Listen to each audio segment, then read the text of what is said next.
Well, director's producer of Toy Story 5, thank you so much. Toys meet tech. Yeah. Very important issue here. Screen time. Are we trying to make a statement with this movie? Well, what we always try to address is a truth of childhood that is timeless.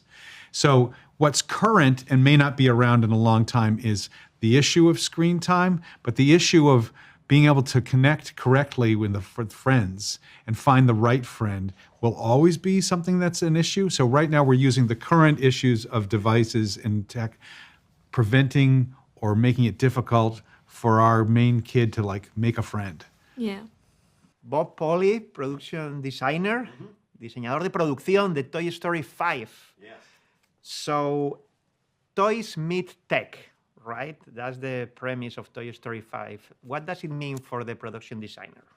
I think for us, it's representing those elements correctly. I know we have the Toy Story characters everybody likes and loves, but then what does this device look like? And we want to make sure it can be a character, it can act, but also be that tablet that all parents are worried about that their kids are stuck on, right? So we wanted to blend that kind of screen with a character that will interact and be a threat to the toys, right? Because now Bonnie has got sucked into this thing and she's not playing with the toys as much anymore. And both the toys and the lily pad, Bonnie's in their best interest, but it doesn't work out so well in the beginning. Things happen. It develops. It's the same struggle we're going through with our relationship with tech, how it takes us away from a lot of other things. Is not Lily Pad another toy? Oh, it's another toy, but it's a new toy with new dimension and new challenges that, like in the beginning, you saw Bonnie can't stop playing with it. That's hypnotic, and I don't know if it's healthy. So we kind of have to deal with that. Thomas Jordan, VFX supervisor for Toy Story 5. So in 2023, Pete Docter, the chief creative officer, said that Toy Story 5 was going to have, and I'm going to quote him, things you've never seen before. Yes.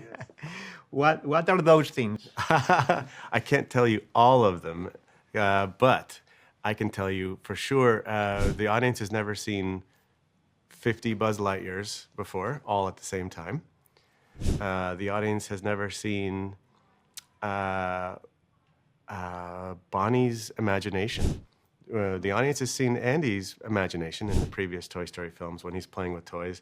Bonnie has a very different version of what she sees when she's playing with the toys, but we've never shown that until Toy Story 5. We're showing a new aspect of what a toy can be with LilyPad, a tech toy. So LilyPad is a toy, but also she's a technical device. She's a tablet, and she's also an existential threat to toys everywhere, not just in Bonnie's room, but the whole world is struggling with how to balance screen time with playtime. And so that is something the audience has never seen before. Buster the dog. Yeah, but in the other ones. Okay. But just for a little bit, just for a tiny. Yeah. Yeah, because it was so hard to do. Yeah. And then we had the cat in 4. But it was kind of far off. But it's Yeah. a little known. Are you saying it's a little known fact that animals and toys have a relationship, which we may be saying in this film that they Yeah, I actually kind of do believe- have like a little secret relationship? I don't question that. I don't either. I think that's going on in real life. And folks might not remember, but Jessie is known as a toy in this world for being able to critter talk. That's what her character in her TV show would Yeah. do, is that she would like She would speak yodel, critter. and she'd speak critter, and the animals would come to her. And so that was always kind of in our minds when we Yeah. thought about her interacting with animals. What if she could actually speak critter? Yeah. And the animals could understand her. It's debatable. Chances of Toy Story 6. Who knows? I've stopped predicting. But we try to tee it up so that 80%. it would No, be I'm just justified. I think there's going to be 100 of them. So, yeah. Yeah. Yeah, I like he says that. 100% Toy Story chance. 100. I say 80. What's your percentage? Nigh unimpossible? Wait. Nigh giving impossible? percentages. We're giving We're giving percentages. percentages? Go. 99% possible. Oh, look at that. You heard it here first. You had the last interview and you got those percentages. Who are we? We don't know. Yeah, we're not in charge. If somebody at work comes up with a good idea and writes it, sure. But that's where it's kind of like when Toy Story 5 came up. It's like, are we doing another one? And then you hear the story, what it's about, and go, I'm in. I'm going to work on that. That's a great theme.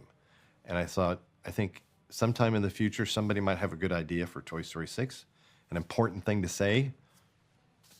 We'll get there someday, but we'll see. We'll see. We don't know now. Can you tell a little bit about the new characters?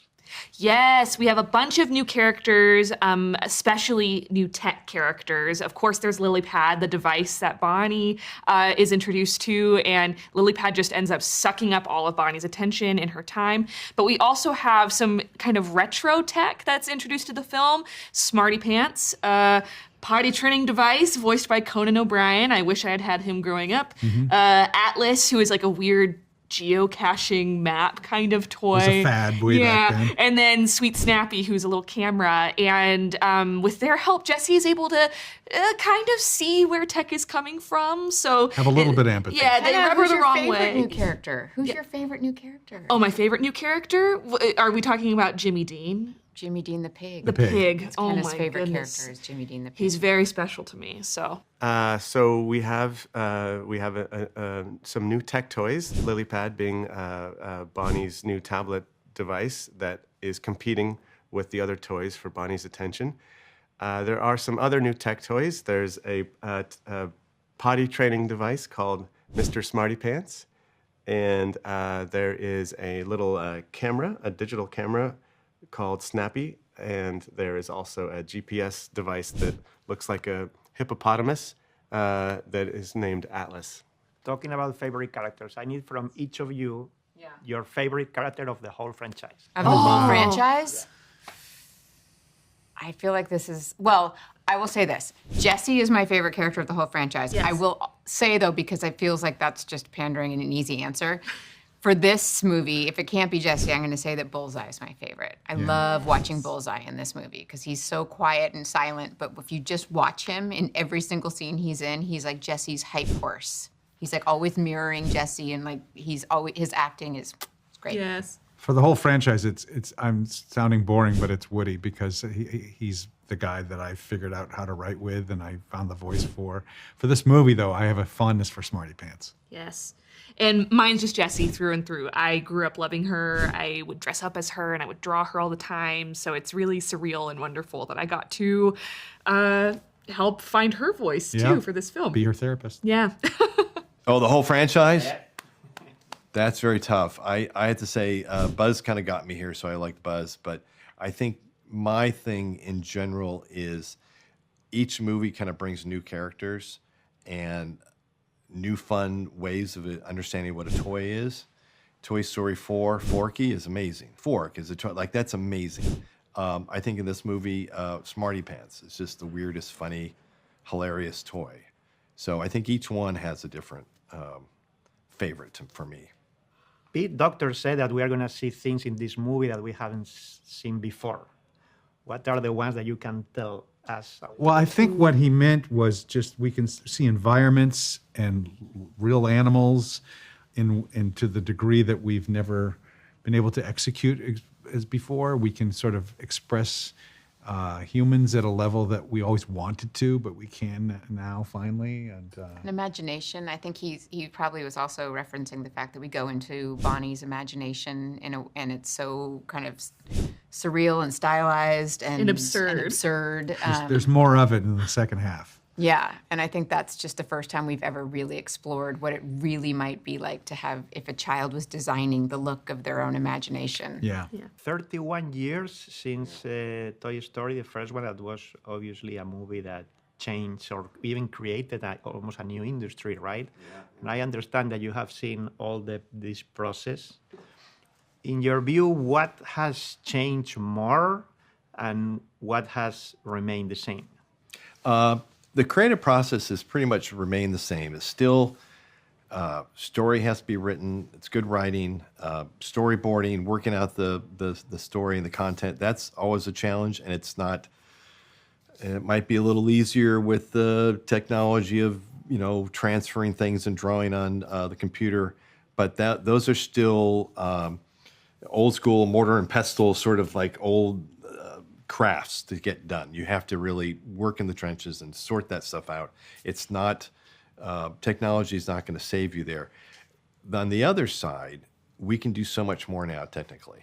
I think from somebody in the lighting department and the tools we have, they're not waiting hours and hours and hours for something to render and then make an adjustment and having to wait more. These tools have allowed their creative input and their creative our craftsmanship to flourish in the way that they don't have to kind of take these little breaks. They can work on something continually and develop it. So I think on the story side, it's still just as challenging. Writing's hard.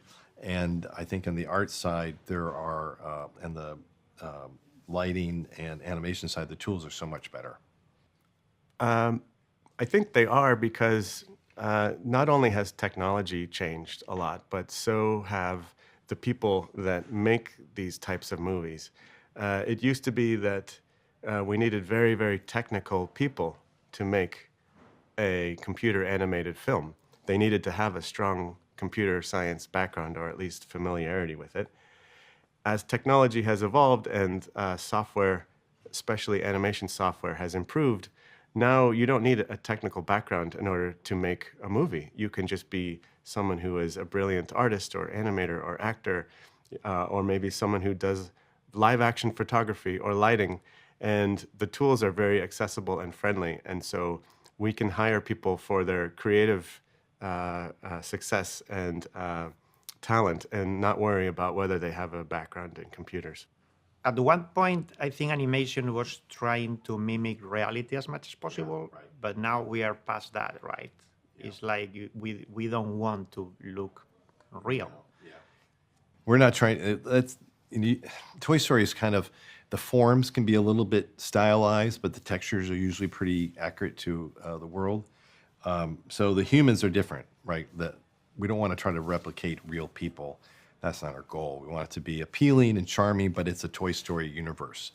And our toys are styled a little bit too, but they're kind of often a little more simpler and cleaner and not as complicated as some toys. And we try to make them appealing characters that can relate with each other. And then you can empathize with, and then they have an opportunity to act. That sounds a little bit like AI that is helping people to do some tasks. Is AI involved in this movie or not? We use machine learning, which is a type of AI, but for things like denoising at the end of the film, so that at the end of when the render is done, it can be noisy like film grain, and it helps make the frame feel more clear. And we also use it for finding models from previous films. But in terms of making animators' jobs easier or lighting people's jobs easier, it's not AI that's doing that.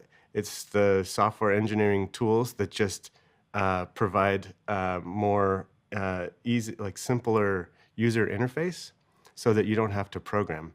It's more natural animation such that you're either drawing or sketching what you want as opposed to having to type in any code.